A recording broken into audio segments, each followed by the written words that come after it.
Hi! Welcome to Hey, My Friend Made a Thing. I'm here with Kat Tobin. Yes, I'm here with Kat, who is the cutest name ever. And she's going to talk about a bunch of cool shit that she's making. I have to tell you that Tobin is the name of a tiny little snow owl from a story that I read as a child. Oh, cool. So Tobin is also the name of friends of mine's child. They named their kid Tobin? They did. I know. Oh. That's very cool. Oh. I'm so honored. They didn't do it. They didn't name them after me. I mean, I'm claiming that they did anyway. If I were them, I would have told you that they had anyway. I think maybe they did that. Just a little bit. Yeah. Tiny bit.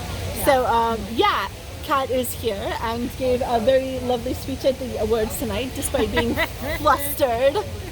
And but is significantly less flustered here tonight to talk to you about, what do you want to talk about today? I would love to talk about #Feminism, which is a book that I helped to. I wrote a short game for it, and then I helped to bring it into the public domain after its original crowdfunded campaign had sold through. So #Feminism is a collection of 34 nano games, which are RPGs that last from 15 minutes to an hour. They are for 2 to 5 players, and each of them is rated on an intensity level measured by teardrops. So it tells you whether the game, if the game is like a 1 teardrop game, it's quite a light-hearted kind of fun exploration of a feminist theme. But then some of the games go up to a level 5 teardrop rating. Oh shit. And they deal with more heavy-hitting themes like abortion, military sexual trauma, and those kind of topics. So they're kind of rated by how much they will destroy you emotionally. By the intensity of the play experience. I feel like feminist games could only really stack up on that kind of thing. Yeah. So it's a lot of the people who have played it have found it really transformative. It's really changed the way they've thought about feminist themes, the way they've engaged with the kind of issues that are going on in the world. So we've had a lot of educators buying it and running it in their classrooms. Ooh. And as well as that, we've had people from all walks of life playing it and exploring different aspects of feminism and what it means to be a woman and what kind of feminist themes there are in the world at the moment. So how easy would you say it is to kind of jump into something like this, one of these games? It's designed to be jumped into. That's the key. That's one of the most amazing things about it, is that literally each of the games is written to be picked up and played at the table. So there's no prep needed. Most of them don't need any materials or anything other than like a pen and paper or whatever. And they're designed to be, as you read them, you run them. So all of the instructions are there. All of the games are about a page or 2 at most of text.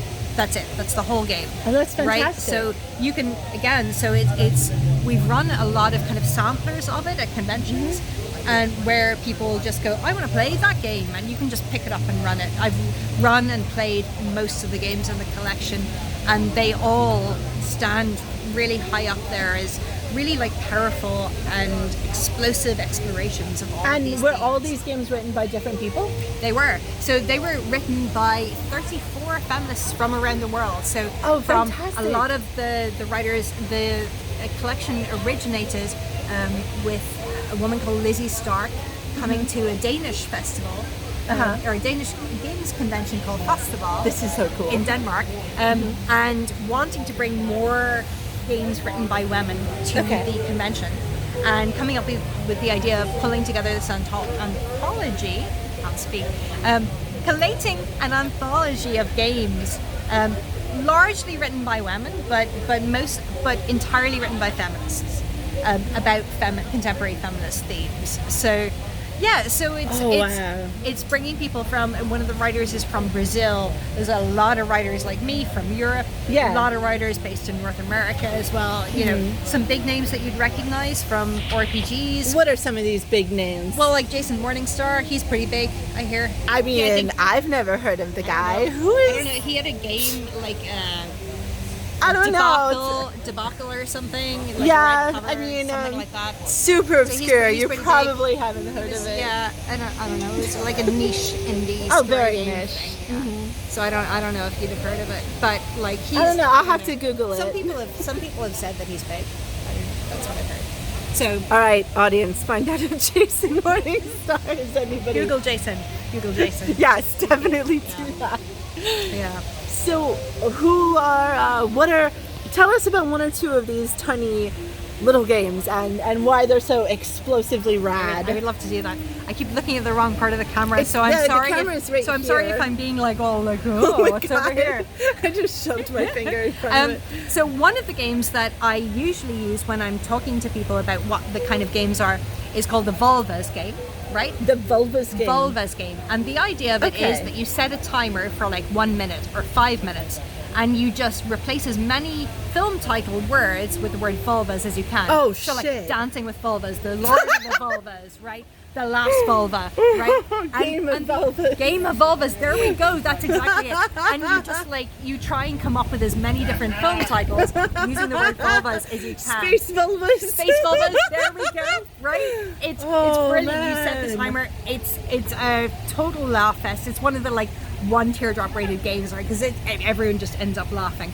But the more serious goal of it is to break down the taboo around the word vulva. And like just talking about lady bits in Talking general. about lady bits in general. Like- exactly. So it's a really fun game, lighthearted. You laugh a lot when you're playing it. Yeah. But also you say the word vulvas a lot, right? Yeah. Vulva, vulva. Vulvas Unchained. Vulvas Unchained. Right? There you go. So Exactly. one of my favorite like informal everyday LARPs is to talk to men I know about my period. All right, cool. It's a super intense, just like a 1 or 2 teardrop LARP, yeah, and absolutely. Yeah. make note of their expressions. So there is a game in it also talking about periods, about breaking down the taboo around talking about periods. Oh, that is fantastic. And I've had a really interesting experience playing that actually, because I've noticed that like North American people who have periods Yeah. have a very different experience of it to European people who have periods. Right? I've noticed that too. Right? So like European people, we're all like, oh no, we're not gonna talk about it. And one of the games breaks that down in a really brilliantly designed and very clever way. Okay. Right? Yeah. But I found that when I've played or run that game with North Americans, they're a bit like, oh, I don't understand what the deal is.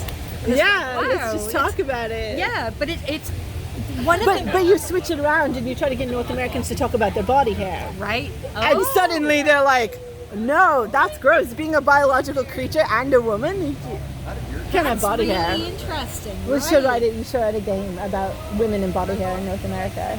Right, and It's- that's where their taboo line is. But Yeah, this is the for great real. thing about hashtag feminism is that it promotes, it just naturally creates all of these conversations around these games, and a lot of them are written in such a way that they encourage you to have that conversation, to talk about your experience of playing the game, what it was like for you, what was challenging, what was kind of not so challenging. Right, so there's always a kind of debrief afterwards when you can afterwards, go a lot like, of them. this is how I feel, this, Yeah.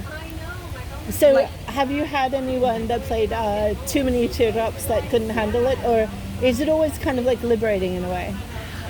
I mean, again, a lot of the games are in the kind of Nordic LARP tradition. Yeah. So they're designed to be very intense play experiences, Yes. but also they're very protective of people and their feelings. Right? Yeah. Safety is a key concern. So right? you're always So- coming to a really dark place, but you're always going with friends. Yes, that's Yeah. a great way of describing it. Oh, thank you. That's how I've always said it.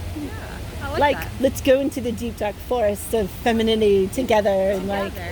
And take care of each other while we're there. yeah, And right. that's it. And let's have a journey and let's explore those woods and let's come out the other side and talk about what we experience. Well, I feel like in games sometimes there's this hesitation to really dig into the ugly stuff, because you want everyone to have, there's this idea that you're supposed to have fun and be safe.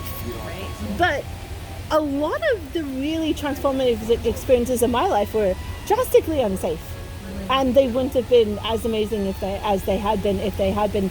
I mean, maybe I'm not using the word safe correctly, but like without any discomfort or unpleasantness. I mean, I think that challenging your ideas about anything, challenging your most deeply held beliefs about anything, is tough, right? Yeah. That's always going to be painful. It's always going to be raw, and it's always going to be difficult, right? Right. And great games encourage you to do that, and then explore and release those feelings around that. Yeah, exactly. Like what I want from a brutal game about like this experience, and I feel like to really dig into a woman's experience is like an inherently brutal kind of thing. I want it to take me to the darkest place and then get me out of it. Yeah. You know, with new lessons and new wisdom. And yeah. Exactly, but also in a way that means that you're coming out of your experience having evolved, and changed in a positive way rather than becoming with nothing left traumatized. behind. Exactly. Changed in a negative way. Oh, that's so beautiful, and that's such a great goal to have. And I think so. Wow, so hashtag feminism Hashtag is out feminism. now. Yes, it's out now. It's available from the Pelgrane web store. Like, okay. I don't want to be all pluggy. But, No, you know, this show exists to plug you. Like, this show is a shill for my friends. So, collection of 34 nano games about contemporary feminist themes. Okay, and after I get home from GenCon, all of these links will be in the description below. Wow, this sounds like a really cool project. Let's see what else. Oh, what's something in gaming in general that you're super excited about? Like, what's a trend or something that's happening right now that gives you special joy and excitement? I'm really excited about the idea of actual plays and streaming.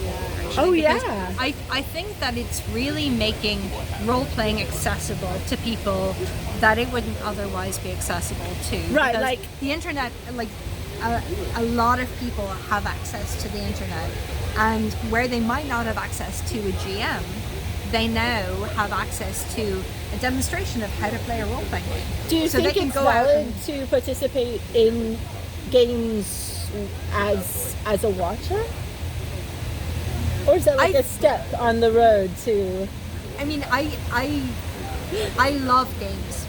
And I am very much about participating in games in the way that you want to participate in games. Yeah. And I think it's really cool that games have expanded into a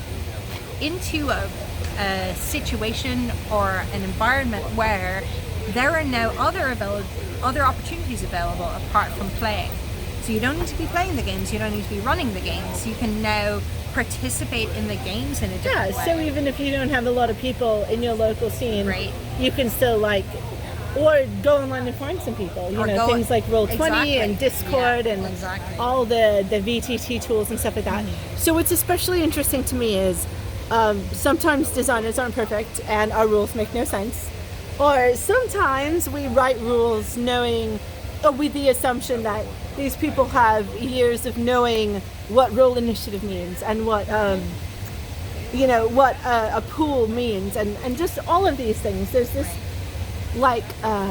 this huge chunk of knowledge, but someone could go and watch an actual play and they wouldn't have to know any of the words. They could just be like, oh, is that it? Is that okay? So I just tell a story. I have been trying to explain role-playing to people for more than 20 years now. I'm showing my age. How do you start? For more than 20 years now. I start by saying, right, imagine that you are an actor, right, but you don't have a script, right? So I'm going to set the scene for you, and you tell me what your character does in that scene. Oh, I see. But it can be quite challenging for people who have never experienced a role-playing game to understand, to parse what it is you're saying when you're saying that. Whereas an actual play, you're like, oh, you just sit down and improv. And it's like, That's I always it. say, That's all. There's I would no say big it's playing pretend mystery. like you did in the schoolyard. But then there's always some fucking guy who's like, I never did that. And then I'm like, well, I got nothing. So that's really cool. Actual plays and streaming, making gaming. So I'm really excited about that. I mean, it's for me, it's a completely new development in where role-playing is going and how people are participating with and engaging with role-playing as a hobby and a medium. And I think that's so really cool and exciting because I'm in this for the innovation and the trying new things and the changing games and making new and different games and making games better. So that's a lot of stuff. Play is doing. Yeah, you said that really well. Did I? Yeah, no, it was an amazing Probably list. all the whiskey. Makes me smarter. It's probably all the whiskey. Kat Tobin, 2019. Such wide words. So check out #Feminism. 34 games by bad bitches around the world, and watch some actual plays. Oh God, I keep doing that. It must be all the whiskey. So this is Shuskogan and Kat Tobin, who's rad, and yeah. Bye everybody. Thanks for watching.